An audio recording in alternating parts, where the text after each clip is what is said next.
Welcome to the Awesemo MMA Live Before Lock show, as we are here to get you ready for tonight's UFC Vegas number 33. Of course, we have had a ton of changes to this fight card. Literally just got an update. A fight that we thought was off is now back on. We'll talk about that here in a moment. Of course, the show is sponsored by Monkey Knife Fight. You got to check out our friends over there at Monkey Knife Fight. We'll talk a little bit about Monkey Knife Fight here later on in the show. And today's show is also brought to you by our new podcast, Betting You, who will win the Heisman. Can Georgia dethrone Alabama? Which MAC team should be putting your money on? These questions and more are answered every Wednesday with Matt Jajeski and Ben Ross as they talk all things college football betting. We have episodes now nearly on every podcast platform, including Spotify and Apple Podcasts. So go check them out today. Yes, college football is right around the corner. NFL in full swing. But of course, as always here on the Live Before Lock show, I am joined by the fighter, Pete Rogers Jr. down there in Mexico, which, by the way, Pete, I'm just scrolling through my Instagram last night. I see you got some stuff updated there on your stories. Can you please explain to me ironing your shirt with your shirt on? I have so many questions. Was it iron plugged in? Had you unplugged it? What made you decide you need to do this? I have so many questions. What's up, everybody? What's up, mi amigos? Let me say that, we had dinner reservations and, I picked a shirt. I like the shirt. The shirt was wrinkly as hell. So I ironed it twice. It seemed to not get out all the wrinkles in certain spots. So I threw it on and, I wasn't bothered by it. I still had it plugged in. I had to touch it up a little bit, but we were on a time limit. So I had to get this done quickly. So yes, I did iron it while it was somewhat on my body. It's not the most practical thing, but it's not like I didn't iron it beforehand. But what are you going to do, Jason? I mean, seriously, could you not get the ironing done the first time on the ironing board? Like I did. Bro, I wanted to rip the shirt like Hulk Hogan and throw it away. Like, it pissed me off because I tried to iron it twice. It's a really nice shirt, but clearly it wasn't cooperating, and it matched my girl. So I had to get it done. All I can think about is what was going through her mind as she is looking at you going, what the hell is my guy doing? She's not surprised, man. She knows what she's got herself into. I mean, come on. Hey, the shirt ended up being wrinkle free. So, I mean, look, you go to Mexico, we do a show on Wednesday. Everything's just going normal. We got a normal fight week. Everything then just goes to, well, you know what? As we have gone through multiple fights, Nico Montano misses weight by 7 pounds. So her fight's off the card. That was a fight I think that we both looked at her as kind of a nice play there as a $9,000 option. Then we have Ronnie Lawrence have weight cutting issues where he ends up going to the hospital. His fight against Trevin Jones is off the card. Then we hear Hani Yaya is off the card because he tests positive for COVID. So him and Kung Ho Kang's off the card. Then a little while ago, we hear that Jared Gooden and Stolze is off the card. However, we got some news that one is back on. There was some COVID protocols in terms of that one. So that was off. Now it's back on. By the way, if you're an Awesemo Plus member, everything is being updated with Stolze and Gooden being back on the card, which out of all the changes, that was probably the one, the Stolze, because of the value there. By the way, I've got my Twitter up here because it just seems like things are just going, crazy there in Vegas. Aaron Bronster of TSN saying he is being told that Trevin Jones offered to step in for Hani Yaya to face Kung Ho Kang. What's a nice card, but it did not materialize. Kudos, Trevin Jones, man. Kudos, bro. Willing to step up. He's probably there saying, God damn, I'm trying to get a second check. I need a payday. 100%. I mean, he made a career off of, being that brave, by going to Vegas and saying, I'm going to stay here during the COVID era because hopefully an opportunity will present itself. And it did. And then he actually has really surprised in the UFC. But I mean, all these cancellations, thanks to you and everybody else out there keeping us updated, because I've been kind of out of the loop. And then when I saw how much of a disaster this card was, it struck me by surprise. But I will say that with Stolze back on the card, you now have the best value play on the card. Perhaps with both of those fighters being super cheap, a fight stack is maybe viable if it goes the distance. But, I don't hate that play, but I do favor Stolze quite a bit in the matchup. I will tell you. So yesterday I'm sitting in the office and one of our subscribers in Slack hits me up, says, "Hey man, have you seen the Gooden Stolze number on Monkey Knife Fight?" And I'm like, "No, man, no, I haven't seen it." And it was both of them at 100.5 total strikes. And I'm like, "Oh God, you got to smash that thing. You got to smash the less on that one if you think that one's going to stop." And now I know before the fight was off, that number had gone down to 98.5, and the person had said that they had hit that line a couple of times, just because, like, man, even at 100 total strikes, and if you think the fight's going to stand up, that's a lot of strikes to land up. If it's a fight that does not go to the ground. So, I mean, yeah, this is one of those, I think, rare UFC fight cards where, I know when I had made my changes after even Stolze was off the card, I had a lineup that had over $1,100 on salary on DK left on the board. I mean, there are some value plays here today. I mean, you talked about Phil Rowe on the strategy show, massive reach advantage in that fight. We talked about why Jason Witt could be a value play if he's able to get this to make this a wrestling. I mean, there's so much value all up and down this card. Yeah, so you're going to have salary left over like crazy, and don't feel obligated to spend it. Like, it's always the more you leave on the table, the more contrarian your lineup's going to be. And this week, especially because you want to get different, right? There's how many fights are on the card, Jason? It's like what, 9-10 fights. So you need to get at 10 fights now. Yeah, so you have to get different. So you got to leave some salary on the table. If you're spending everything, you're going to be splitting with a lot of people. Mixing and matching. And I really feel like that Barberena Jason Witt fight's going to make or break this slate, right? Because we can see Barberena going out there, stuffing takedowns. I don't know, but he can outstrike Jason Witt and get a finish that way. But his Achilles heel is definitely his wrestling. And that is what Jason Witt, thrives on is strong takedowns and working towards a submission. But, if Jason Witt does that and he implements a high wrestling affair, then we could be looking at Barberena and being upset. So I do feel like that's one of the most pivotal fights on the card that a lot of people will probably just be putting Barberena in there, and giving him a check mark. And I think that, having some Jason Witt exposure is definitely a way to get different.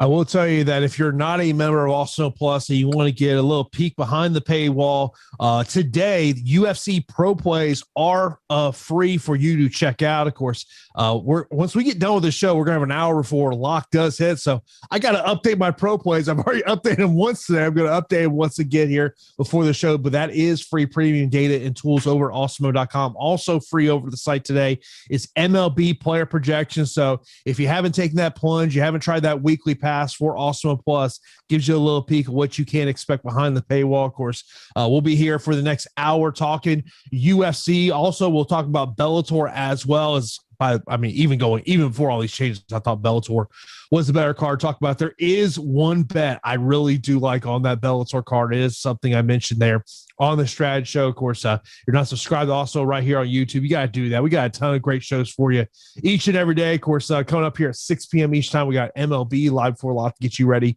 for tonight's MLB action. And of course, be sure to hit that thumbs up button. We really do appreciate it when you do that as well. So, I mean, there's so much to talk about in terms of this fight card. And obviously we're gonna have some time here to talk about it. Dylan's like, Pete, where's the margarita, man? Margarita. I chugged the margaritas right before the show. No. I was trying to get in. I was trying to get in some food at the buffet, and then I killed my margarita. Grabbed my girl's margarita, killed her margarita. So yeah, I don't have one with me, but they're in my system. What are we, a welterweight at this point now? Who the hell knows, Jason? Ain't nobody keeping track of that. Ain't nobody keeping track of that. I mean, first off, anyone who ththought you could slam more than 3.5 margaritas in one day, I got to question that poll on Instagram. So day one, right? We set the line, 3.5 margaritas under over, and I had 2, and I had a headache from hell. And then since I've been here, I've definitely increased, and I've been hitting the over. But Yeah, I mean, it was easy money first day, smashing that under. Let me just I see something pop up in our premium Slack account about is the Rafa Garcia fight or is that a troll post? I went on the official Rafa Garcia post. He's not posted in over 17 hours. So yeah, that's not legit. That's not legit. Yeah, so the Rafa Garcia fight's still on. Yeah. Yeah, if you don't see a reputable MMA reporter that's in Las Vegas right now or works for a media partner of the UFC, don't put much into that. Right. I mean, literally, that's the best way I can put it. I mean, that's the best way I can put it here. But if you do have any questions, start lining those up over in Slack here on YouTube as well. Yeah, I know stacking came up earlier me when I was doing a chat in our premium Slack channel. I mean, look, I think clearly you look at the main event as a clear. You look at 9,300, 6,900. So salaries kind of match up there. I think and look, we're both not stacking people, but I think the other fight that I would consider stacking, Danny Chavez and Kai Kamaka. Yeah, I mean, usually it's the main event or that 8,000, 8,200 fight that's the most stack viable.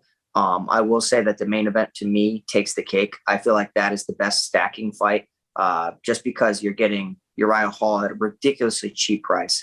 Obviously, Strickland would have to do well still at his salary and win. In order for that to be optimal. But, I definitely could see that going pretty long. Like, I mean, you have Uriah Hall, who's tentative and selective with his shots. So he's more of a sniper. So he's not going to go out there and, lay it all out on line right away, where Sean Strickland might.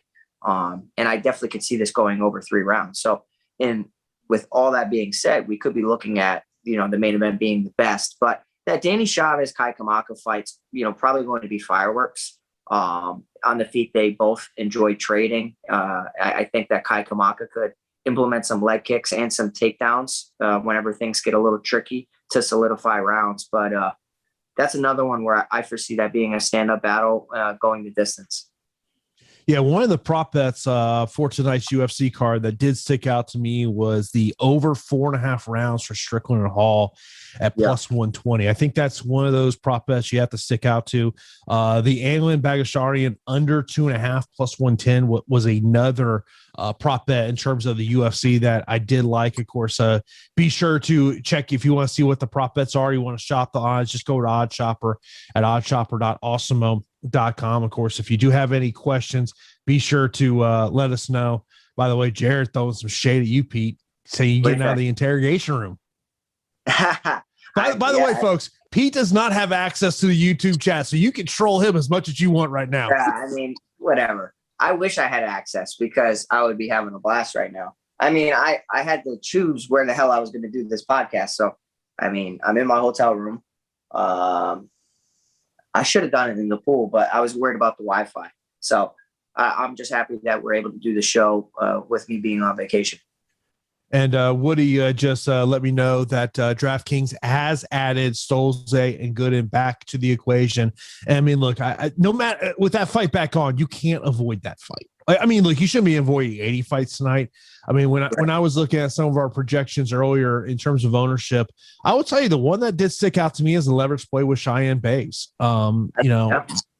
You look at that Fortis team, they have to be looking at her opponent here and saying, our easiest path is to go to takedown route. I like Cheyanne today. I really do. And, we always talk about recency bias, right? And whenever a recency bias happens, it's because people are weighing too heavily on what happened previously. And, you're letting that cloud your judgment moving forward. And Cheyanne Baez was out grappled and out wrestled and, hit with a headlock probably 15 times against Montserrat Ruiz. But that fight was that fight. And going forward, we should still look at the positives that she brings to the division. I mean, she's a strong striker. She has good hands.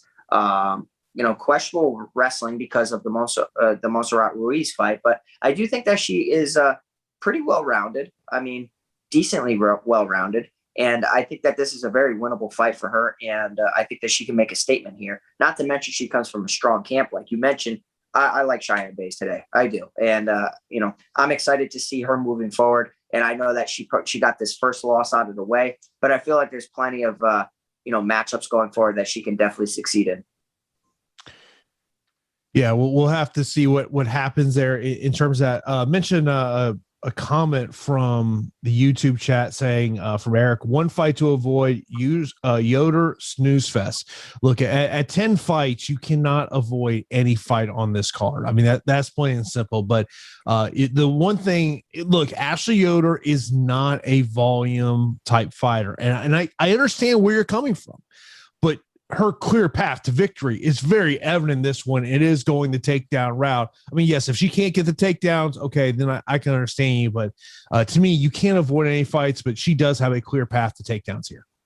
Yeah, I like Ashley Yoder a lot in this matchup against Jinyu Frey. I think that, if she goes the takedown route, she can really, expose Jinyu Frey in that aspect where Jinyu Frey implemented takedowns in a previous fight, but she really didn't do anything with it.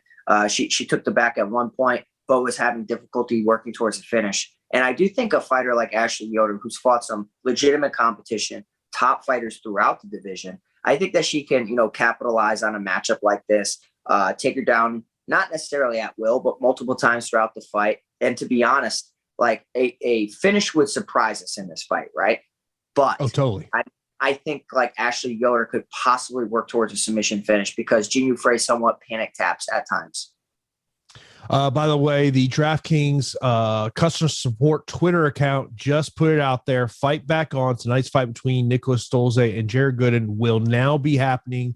These two fighters will earn points. Please adjust your lineups accordingly. I know that was kind of a little discussion there over there in the YouTube chat. So that comes right there from the DraftKings customer support Twitter account. Now, of course, I do want to let you know that we do have two new YouTube channels that you need to subscribe to. Of course, if you love what we do for daily fantasy sports, then you're going to love what we're doing for season-long fantasy football and sports betting. Just click the link pinned in the YouTube chat to subscribe to these channels and make sure to have those notifications on as well. We will be producing sports betting and fantasy football content around the clock, so make sure to stay up to date with videos from your favorite Awesemo hosts. If you want to check out some of the free content we are currently offering, you can find our fantasy football rankings in front of the paywall on the Awesemo.com fantasy football tab. And for sports betting, you can check out the Awesemo odds tab for access to Odd Shopper and our MLB betting tools, which include our sports betting model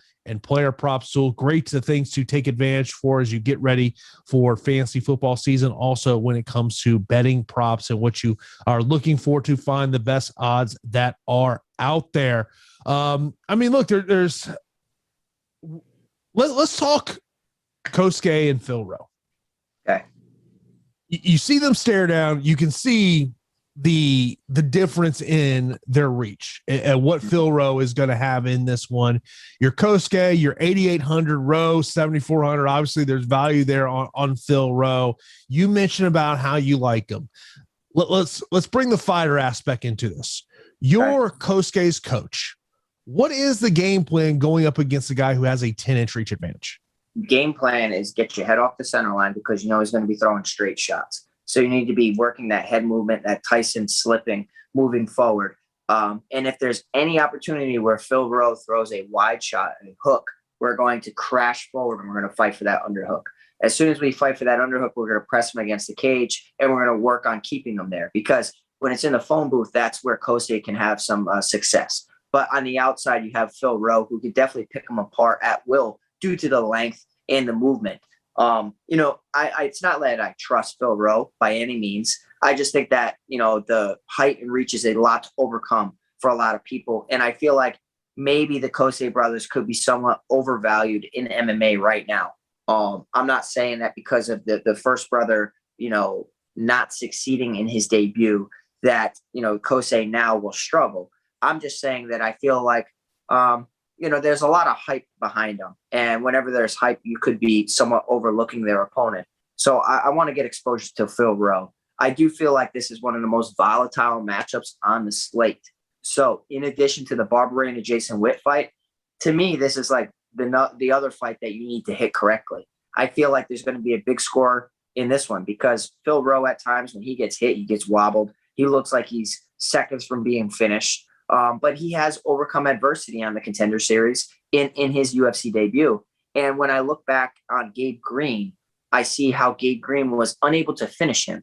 And I feel like Gabe Green's a better fighter than Cosce. So to me, I know that's MMA math, but I could see how stylistically Gabe Green is a little bit more dangerous in my opinion. Obviously, Cosce has that strong wrestling, but if you look back on his regional tape, he struggles when it comes to scrambling. He gets put on his back. He gets reversed. And Phil Rowe has some sneaky half guard, reversals and all that stuff in a lot of his fights, and did it to Gabe Green. So for me, it's siding with Phil Rowe, the underdog, who I think can use his advantages, his strengths and advantages to his best interest here, and keep him at the distance, possibly punish him, possibly take advantage of a fatiguing Cosce as the fight goes on. As I'm looking at leverage plays tonight, I really think it comes down to you gotta have 4 fighters in your consideration. One of them is Phil Rowe. The others, Anglin, Adeshev, and Buys. I think those 4 fighters are the 4 fighters you gotta start sitting there and saying, who am I putting in lineups? And maybe it's 2 of them to help separate yourself from the field. Because look, you have to, your mindset going into these big GPPs tonight is going to be, you're going to chop this thing with multiple people. Yeah. I mean, I think no matter how you do it, it's going to be very tough to have a solo winner. I just don't think it's going to happen. Limited fights.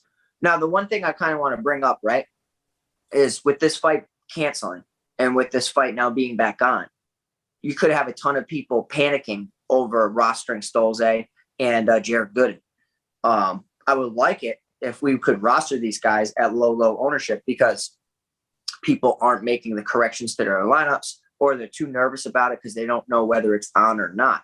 Obviously, if you're listening to this show, you know. And I like to think that a lot of people, a part of the MMA DFS community, listen to our show. So, I'm just interested to see where the ownership lies with this fight. You know what I mean? Like, could we possibly get something as a steal in this matchup because of the previous cancellation? And we both know before heading into today, Stolze was going to be the most owned, or one of the most owned, because of that $7,000 price point on DraftKings. Everyone was looking at him going, okay, there's my value play to put him in my lineup here today. I mean, we were all looking at that. I mean, but this is, to me, there's several value fighters on this card, and we've brought up a couple who they are. I mean, look, I will say this. I really don't want to get to a lot of Chris Grutzmonker. I mean, you can't avoid it. I mean, you can't avoid it, but he's someone that I really don't want to get a ton to. It's tough for me to trust Ryan Benoit just because of how things have gone for him. I do think Cheyanne Buys is the right way to go in that one. The Barberina obviously, that $9,600 price tag is not as a hefty a price tag because of the value that's on this card. But I mean, look, when I talk to Jason Witt, my clear takeaway from that is I'm not coming in here to get in a brawl with Brian Barberena. I'm coming in here to make this a mixed martial arts fight. And to me, that's about him taking it to the ground. But I mean, look, you have to have concerns about Jason Witt's chin. Yeah. I mean, it's not so much of his game plan. It's just his susceptibility of getting rocked and finished by a shot. I mean, you saw what happened against Semmelsberger. He threw a leg kick. He got cracked right down the middle of her right hand. See you later. Good night. So, I mean, if Barberena really plants his feet and throws a heavy shot, I wonder how Jason Witt can take it. As far as skill-wise, if he had a strong chin, right, then I'd feel much more confident in him pulling off the upset because of his wrestling, ability. I will say that the fighter that, obviously I'll be rooting for Adeshev. He's a buddy of mine, and I hope that he can go out there and do it. But for me, I just see decision upside for him. I don't really foresee him finishing Ryan Benoit, so I think his upside is capped. Whereas Ryan Benoit could possibly work towards a finish despite being in the flyweight division. He has some serious pop against a guy who was knocked out against Tyson Nam with some minimal MMA experience. Let's be honest, because Adeshev has come over from Glory, had some fights in Bellator, and hasn't really had success in the UFC. So I feel like Ryan Benoit could be flying under the radar, or maybe it's a chalk play. In my eyes, I would think it would be a chalk play, whereas, his price range makes sense. The matchup makes sense. His upside makes sense. Just put him in lineups and hope for the best. And I do feel like Ryan Benoit probably gets it done, but I will definitely be rooting for my boy. Yeah, it's just kind of looking at ownership when you're talking about Adeshev and Junior Frey being identical. I'd much rather go the Adeshev way. I don't blame you on that. I don't blame you on that because he's had a full camp too.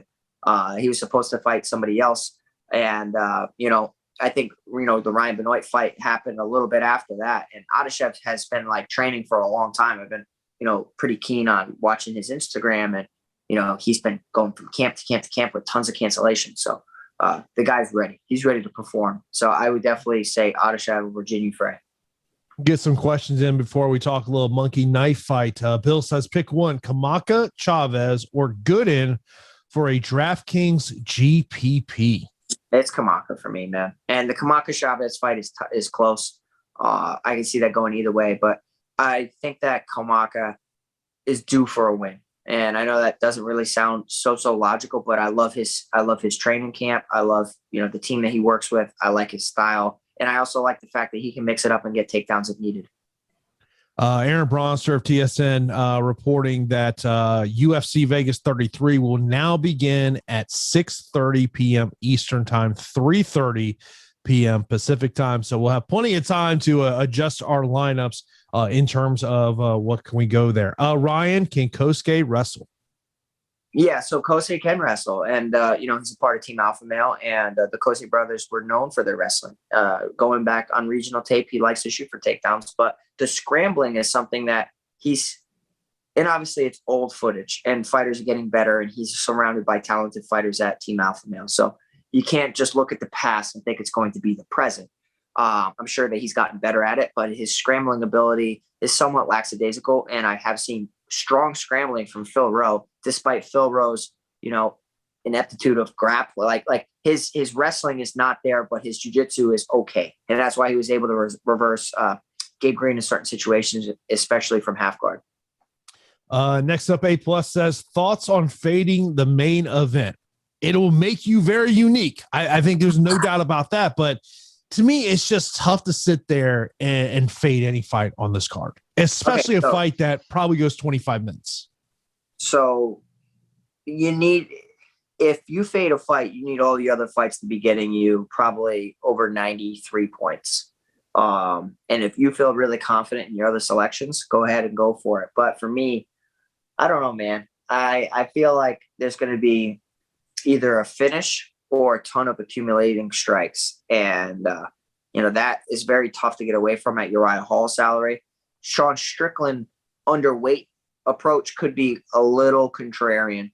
And that might be what I would say rather than fading. But I mean, all in all, it's tough to fade any fights based on the landscape of this slate. Ryan Benoit or Ashley Yoder?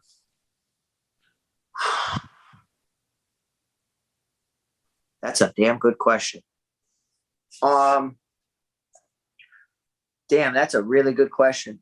I actually think that I would probably say Ryan Benoit, only because of the KO possibility, right? He could get a KO because of it's happened to Adeshev before.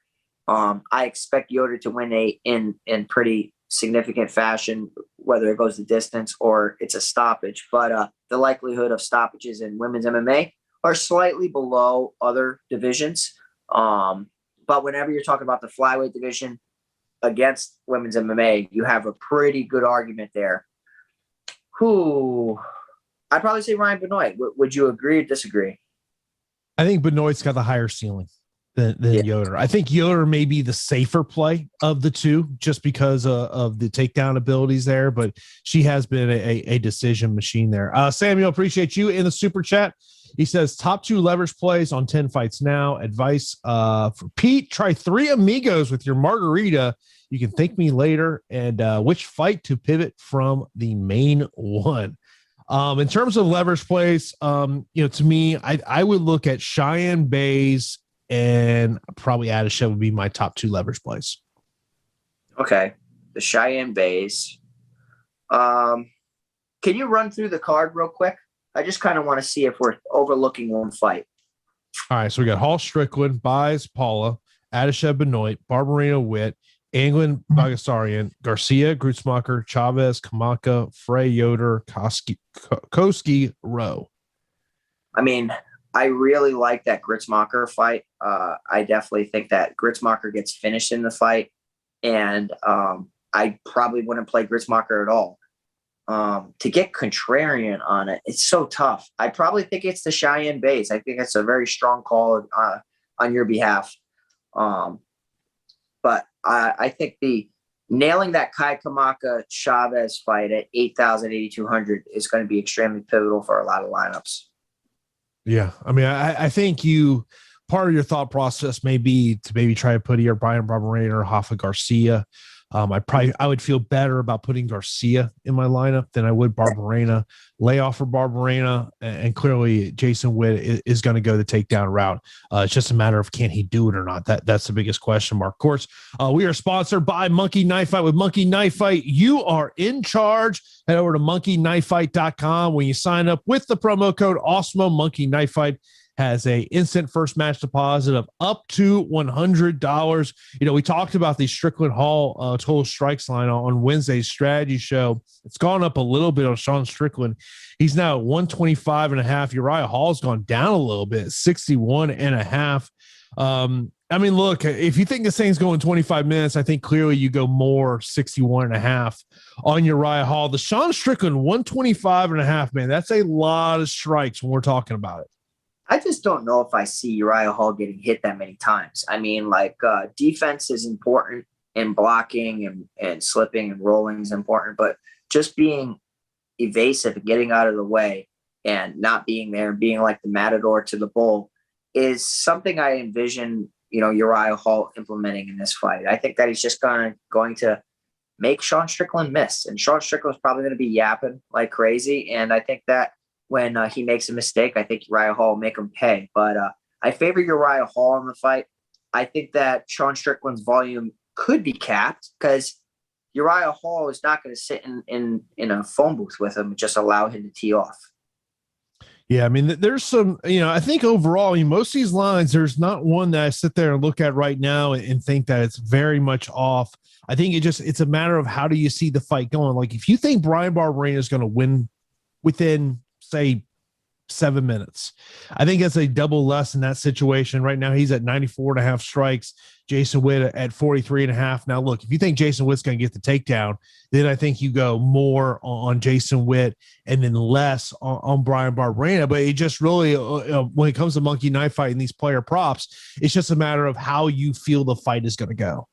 Yeah, you have to figure out how the fight's going to go, and it's also making a quality selection of what fight you're going to go after. And, if you have a strong feeling about a certain fight, just, focus on that fight. Don't try to necessarily spread so much. And I think that, if I was able to play on Monkey Knife Fight today, I think that I would definitely be targeting some of those lines.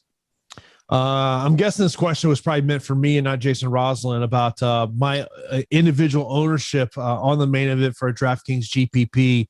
I'm a 50-50 on both. I think for Uriah Hall, it's because of the salary. I think that if this fight was, say, 8,400, 7,800, I don't know if I'd be 50-50. But it's because of that 6,900 price point in Uriah Hall, there's just so much value there. Yeah, it's hard to get away from, right? Especially on a card like this. It's almost just like you play the cheap guy, and the cheap guy happens to be Uriah Hall, oddly enough. And I like him quite a bit today. I think that Sean Strickland will be competitive. I just see Uriah Hall kind of like outclassing him throughout. Next up, Anglin and Baghdasaryan fight. I know nothing about either one of these guys. That comes from Doug. Yeah, so, this is a striker's delight with one striker having a wrestling background, and that's Colin Anglin, where he can, implement takedowns if things get crazy. It's just, I'm a little worried about his striking defense. He seems like he's okay with getting hit. He accepts it and keeps his hands low. And against Baghdasaryan, I think that you're going up against a very strong kickboxer. So I feel like there's going to be a big score here. Like the Danny Chavez Kai Kamaka fight, I can see that going the distance and not really producing such high totals because they're both so talented. but I feel like there's so many unknowns in regards to the Baghdasaryan Colin Anglin, where, you know, if Anglin takes him down, he could work towards a finish. He really could. And if Baghdasaryan hits him with a left head kick because he drops his hand so low, we could be looking at a high score. So I like that fight a lot. And that would probably be I talked about 2 fights that I'd be prioritizing. That would probably be the third. There's another thing about this came from Nick about the judges have been ruling weird scores. Yeah, last week was a weird one. I want to find it because this is where it becomes a very interesting aspect in terms of tonight, as Brian Miner, who I know you're very close with, he's actually working the main event of the Pitbull McKee fight. But here's the interesting thing. The other 2 judges of this fight are 2 judges we typically see on UFC cards in Vegas. They're working California tonight, Derek Cleary and Sal D'Amato. So it's going to be interesting to see who's working in terms of judges in Vegas tonight. So that is also something to kind of think of. Yeah, for sure. Shout out to my boy, Brian. Yeah, it's great to see a guy like Brian getting some more opportunities. I actually had earlier today, I was actually editing my podcast for tomorrow where I went over to Orlando and it was a regulators roundtable. And I will say this, before we started recording, they did tell me Sandhagen Dillashaw was a very hot topic item last Sunday when they were doing their training. Kevin McDonald was leading the training, and Sandhagen Dillashaw was a hot topic item. Good. About how people scored that fight. Good. It should be. I mean, it's almost like following these UFC cards. We should, you know, have, whether it's a Zoom meeting or whatnot, officials need to have like reviews or, you know, get on and have discussions about things. What did we think about this? How can we improve? And I mean, you talk about it where anything, right? The buffet that I'm at, they do pre-shifts before the buffet opens. You know what I mean? Like there needs to be some accountability in UFC officiating and MMA in general. And I think that we're starting to get there, and I'm happy for the future. All right. What's the best thing on the buffet? Gotta know. Bro, I mean, the breakfast, right? And it's hard to screw up breakfast, right? You know, you could. You must just suck if you screw up breakfast. You know what I mean? Like breakfast is pretty hard to screw up. But we went to hibachi last night. Slamming. It was slamming. But yeah, everything's been great down here, man. I'm happy to join you guys today and talk a little UFC. Go hit the pool after. Maybe watch some fights tonight. We'll see. Of course, one of the things that we always like to put a spotlight on is the Awesemo Hall of Fame, where you're rocking that Awesemo avatar on your DFS profile. You can get that at awesemo.com/avatar. Place in the top 3 of the contest with over 5,000 contestants. And all you got to do is tweet your wins to @Awesemo HOF. You win a free month of Awesemo Plus Platinum. Only 1 free month can be awarded to a user per calendar year. You can see it there up on the screen. Some of the people that have gone into the Awesemo Hall of Fame. P. Hanley, I've seen him in there before, hitting there for MLB in Corkfield, also going to MLB, $26,000. Congratulations to you, bro. Nice one. Sean also taking on a first place in a DraftKings MLB contest. Hunter also coming in with a nice little first place there in DraftKings as well. And Leo hitting some lines there over in MLB. So congratulations to you. Love to see those screenshots following tonight's UFC card. Chuck would like to know, Pete, how much Rowe and Stolze do you have tonight? Well, I'll tell you, admittedly, I had a ton of my lineups, right? I had a ton of lineups, and all my lineups had Ronnie Lawrence. And I can't access my DraftKings lineups down here. So I had to cancel my lineups, but instead of editing them. So if I was playing tonight, I would be having a lot of Stolze because I like him. I liked him in his debut. I thought that he did pretty damn good against Hamazan Ameev.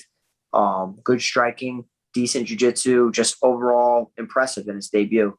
And against a guy in Jared Gooden, yeah, he's stepping up on short notice, and you know, he made weight. He looked good. I just think that, you know, I think that he gets hit way too much for me. And I think that Stolze would be a great play. And now that he's back on the card, I think that we have to play him.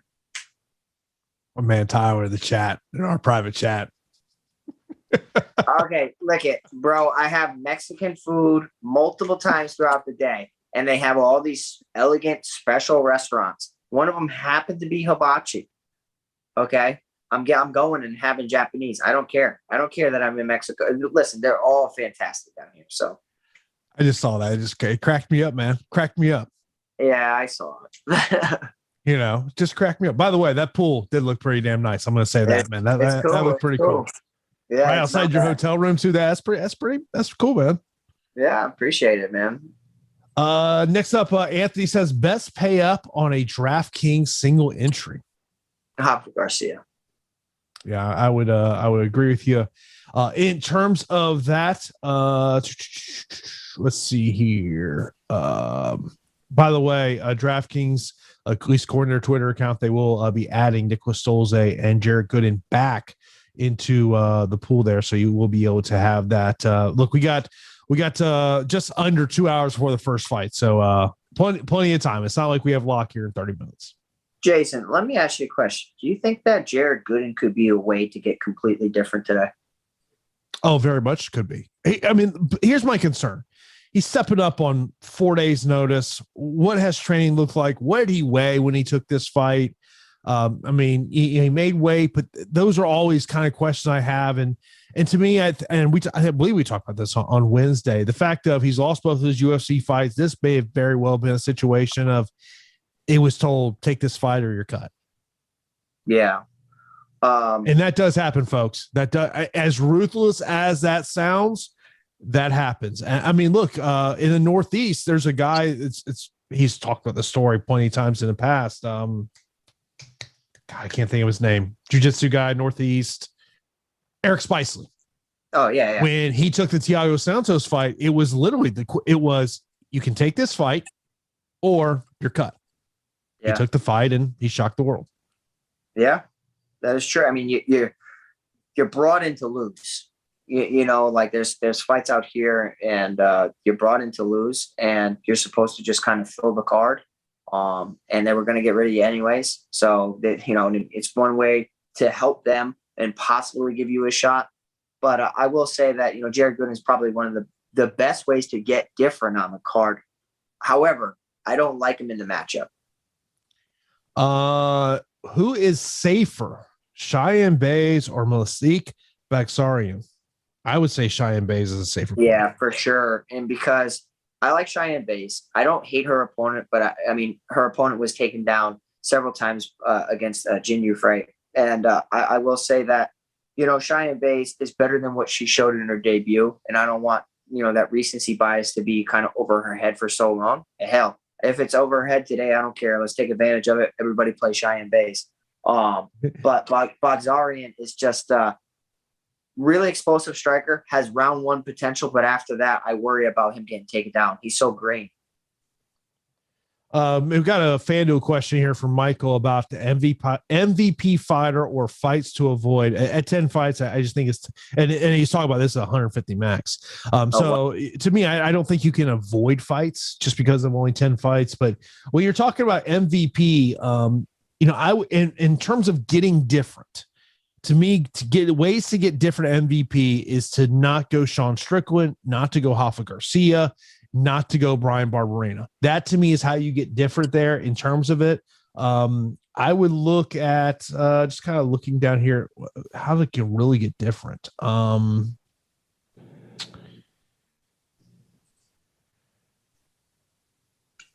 I think is a good one. Chavez, Kamaka, I think are two to look at. Maybe Zaruk Adeshev is someone that's a really sneaky play.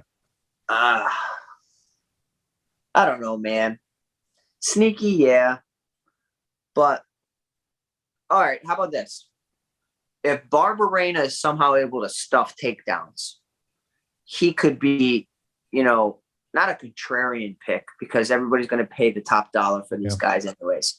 But he could be a stronger FanDuel pick if he's able to stuff some takedowns. If Baghdasaryan's able to stop some takedowns, because Colin Anglin's going to strike until he starts to get cracked, and I believe he'll start to shoot. I will get different and say Baghdasaryan as a MVP. I think that's a really, really sneaky way. I don't have a lot of trust in it, but I definitely will say that over on FanDuel. Yeah, I'm with you in terms of that one. Of course, if you do have any questions, be sure to line those up whether it's in our premium Slack channel, also over on YouTube as well. Just want to kind of hit over Slack to see if there's anything over there. Who you like between Rowe and Cosce with the weight difference? Rowe or Ashev last in GPP. In terms of the second one, last one in. Rowe or Ashev, that's a good one. I'm still going Rowe personally because of the upside of a finish. I might go Ashev on that one. Last fighter, I got 8,600. Do you go Melsick or someone cheaper to get more contrarian? Yeah. I mean, it's going to be tough to get contrarian today. I mean, I think look, the way to get contrarian may be on DraftKings, a 3-3 build. 3 fighters under 8,000, 3 above 8,000. If you're not leaving probably $300 on the table, I don't think that you're doing enough to possibly, increase your odds at taking down something big. I mean, if you're okay with splitting with a ton of people and say the top prize, you split it 50 ways, that's okay. Winning's winning, right? You have to be smart, but if you're in a 150 max, it's almost like, why bother doing that? Like, let's try to get different. And I actually think that focusing more on the underdogs rather than the high price fighters is the way to go today. Of course, as you're developing your lineup, a great tool is to be an Awesemo Plus member, so you get all the great tools and content we have for nearly every DFS sport out there with an Awesemo Plus weekly pass. You can get that for $29.95, gives you full access to all the great premium data and tools we have over Awesemo.com, including player projections, ownership projections, our premium Slack channel, and so much more. And if you're a new user of Awesemo Plus Platinum, then you got to take advantage of our promo code MMA Live Before Lock, all caps, one word. That's MMA Live Before Lock for 25% off your first week of Awesemo Plus Platinum. Of course, if you just want a MMA weekly pass, you can get that for $8.95. Stop guessing, start winning. Join Awesemo Plus today. And on that MMA premium content we have, that top fighter tool is a tool that you got to check out when you're developing your lineups. I did mention about there's a Bellator bet that I do like tonight. I mentioned on Wednesday, Emmanuel Sanchez plus 120. I think is a good number out there. Also, look at Gochi Amauchi minus 155. There's some massive betting favorites on that card. By the way, the Bellator card's a great card tonight. Patricio Pitbull, AJ McKee is a just fabulous fight. I don't think this will be the only time these two guys fight each other. To say they hate each other, yeah, they hate each other. Who are you going with? Who do you think wins? I've learned to not bet against Patricio Pitbull, but God, my gut says AJ pulls it off. But I've learned too many times not to bet against Patricio. I think AJ McKee pulls it off too. I love Patricio Pitbull. He's so phenomenal. The one thing could be the range of AJ McKee, but the power is so there for Patricio Pitbull. So I take you saw. Did you see what happened on Thursday at the press conference? Yeah, a little bit. Yeah. Okay, so I think you can relate to this one. Okay. Let's just say you're at AJ McKee's corner because your dad's your coach. Right. Patricio talks about how he's going to beat up AJ McKee in front of his father. Yeah. AJ McKee ultimately responds with, well, I'm going to beat you up in front of your wife and kids. Yeah, exactly. And that struck a nerve. Like, do you think that crossed the line? No, I don't. I don't. I really don't. To bring up the wife and kids, though? Why are we in a society where we're bringing up people's family? Like, okay. I'll say this. I agree with you. Like, the words wife and kids or talking about someone's wife and kids shouldn't be brought up. But it's not like it was like so malicious, like whereas like, how Conor was. I think the way that he did it was just like, well, I mean, my family's going to be right there ringside. I'm going to beat you up in front of your family. And I don't know. It kind of, I can see why Patricio got mad, but I could also see why AJ McKee said it. But for me, I don't know. I don't really take that as super, super disrespectful. It's a great fight. It's a pick'em fight. It's a hell of a fight. And if you're tuning in today with us, with me on vacation, and I still wanted to do this show, do us a favor, just hit that thumbs up. We appreciate you guys a lot. Drop your questions in chat. We got a couple minutes. Yeah, we'll try to get as many questions we can here. Do you guys see any stoppages on the slate? So we've now got 10 fights. Let's set the number at 4.5. Do I see any stoppages? Of course. 4.5? Okay. All right. So here's the fights I think have a high probability of going the distance. Right, Frey Yoder, just throw that one in there. Okay. That's okay. one.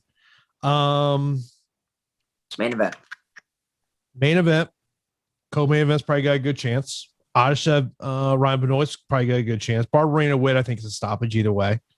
Anglin fight, I think, is a late stoppage. I think that's going to hit late second, early third. Garcia's a stoppage. Chavez Kamaka,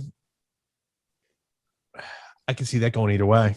I want to hear you set this trash line. I want to hear it. What's this line? Hold on here. So let's see here. Stoppages.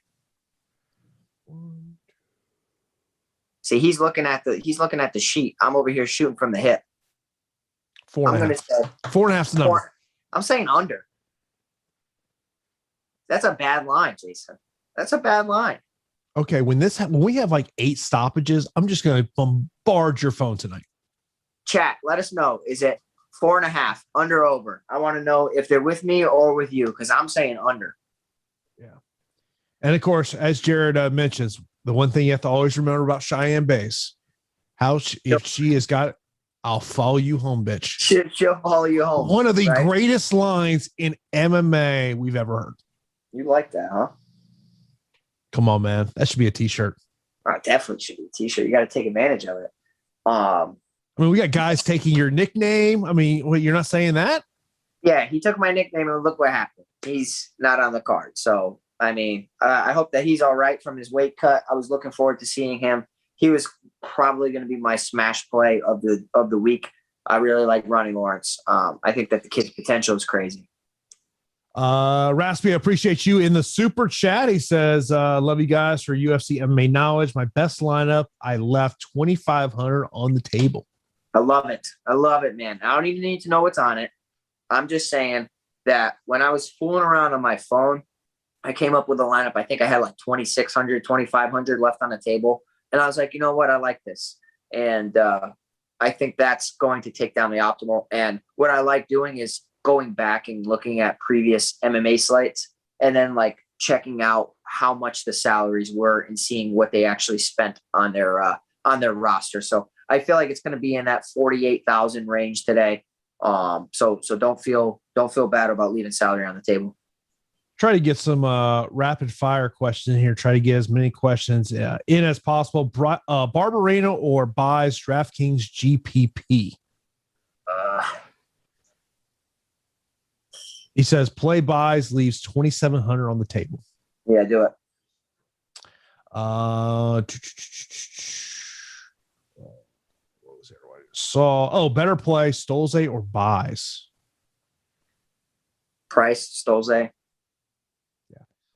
Strickland and Rowe or Frey and buys? God, I hate Frey. I guess I'll go Strickland and Rowe. The Bellator plays I like Sanchez and Gochi Yamauchi.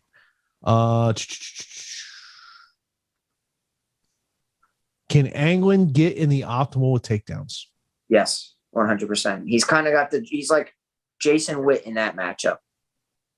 Last fighter in, Yoder or Benoit? Ooh, we talked about that before. Benoit, higher ceiling, both strong plays in my opinion. Yoder, Benoit, or Kamaka, last guy in? I like all three of those. Yoder, Benoit, Kamaka. I might go Benoit, Kamaka, Yoder. I'm with you there. Can you stack the main event in GPPs? Absolutely.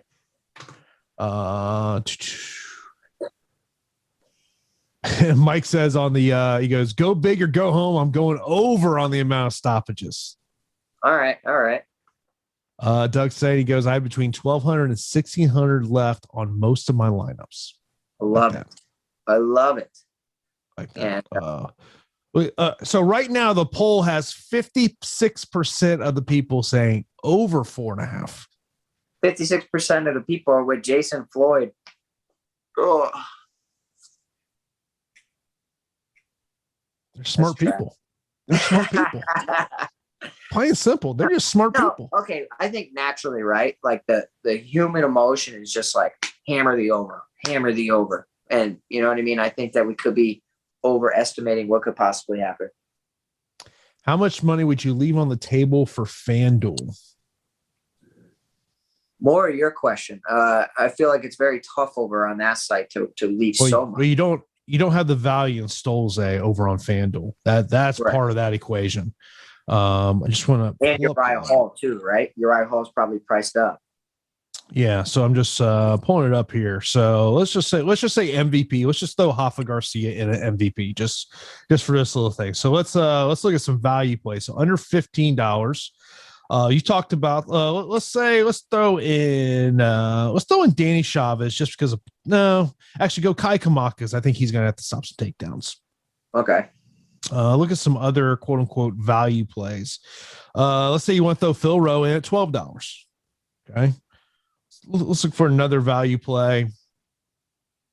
Let's say you want to get real. Let's say you want to get Stolze is $20.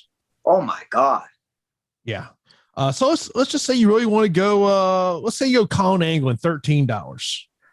That leaves you $18 per the final two. Let's say you want to put Sean Strickland in. That gives you a $15. I'd probably say you're looking $2-3. But it's definitely going to be tough overall on the FanDuel side of the equation. Yeah, I think typically like 3 and under is fine over on FanDuel. Yeah. Let's see here. How much I got that one? Yoder upside on DraftKings. It's the takedowns and control. I mean that's really what it comes down to. I think 90 something, honestly. Yeah.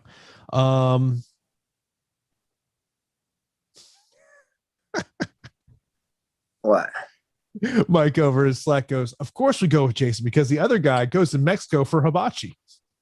I didn't go to Mexico for hibachi. I'm having Mexican food for breakfast and lunch, and at night they have tons of different things. So I mean, elegant restaurants. That the lady likes sushi, so I got to take her out there, man.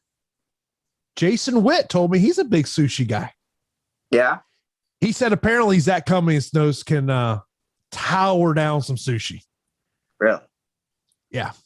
I don't eat seafood, so really? No, I don't. So I just give it all to my girl. All right, yep. All right. Yeah. Being Florida, you gotta like seafood. Favorite underdog on the slate, is that Phil Rowe for you? Based on price, I'd say Stolze, but I guess underdog Phil Rowe, yeah. Yeah. Let's see here. So, any final thoughts on the slate tonight of kind of what you think we're going to see?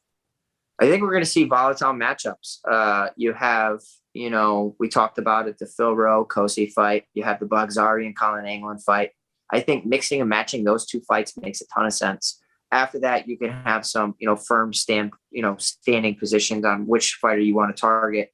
But I feel like, putting Stolze in the lineup is going to be very chalky but necessary. I think that you guys can all do well, crush this slate, and I want to see some of these lineups after the fact, and definitely share on social media for us.